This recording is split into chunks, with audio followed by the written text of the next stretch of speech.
Welcome to Comrade Media. Books that shaped me. എന്നെ രൂപപ്പെടുത്തിയ പുസ്തകങ്ങൾ.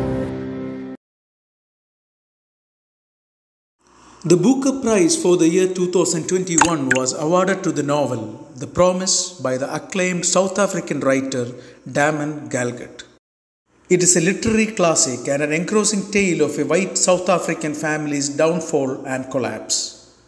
It is both a tragicomic family picture and a metaphor for the terrible treatment of blacks during and after Apartheid. She's sitting upstairs in her room at this moment, thinking about the meeting that's recently happened and what was said and what was not said and her place in all of it. There seems to be no center to the situation, and it's hard to separate one thing from another, so that she feels tangled in little questions, each in need of an answer. She can hear her name being called amid the yelling and whistling going on downstairs, and there's a similar uproar from the labourers' cottages a short distance away, but all the cacophony of celebration is far from her, like a speech in a strange language.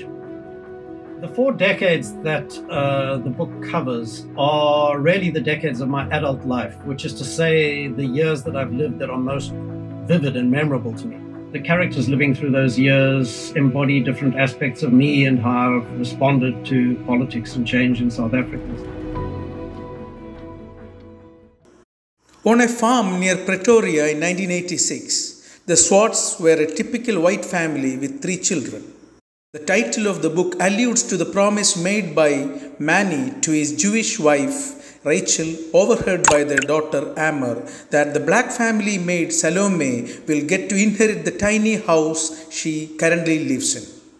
After Rachel's death, Amor reminds her father of this promise, but he doesn't remember it and pushes her away.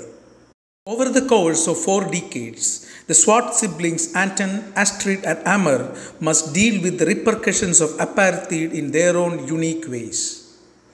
Damon Galgut told the story of a family torn apart by a broken promise to Salome the maid. The whole story is divided into 4 parts. The 4 chapters are roughly a decade apart and each is named after a deceased figure. The matter of Salome's inheritance is ignored, passed on or put off in each section. Meanwhile, characters meet an unfortunate death, often violently.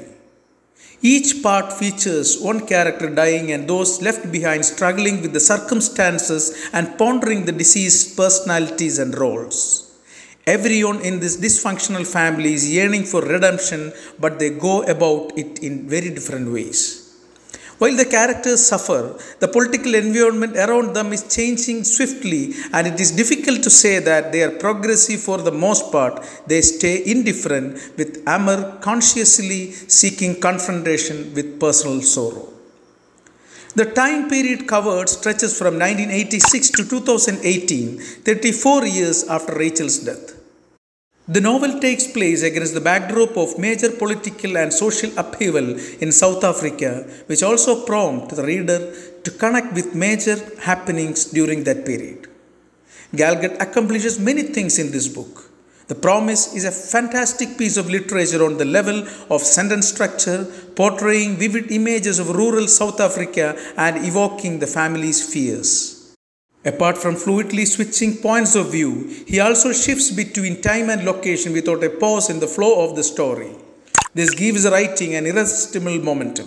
In addition, he offers a fascinating look at South Africa's post-apartheid history. A classic and worth reading. The Promise.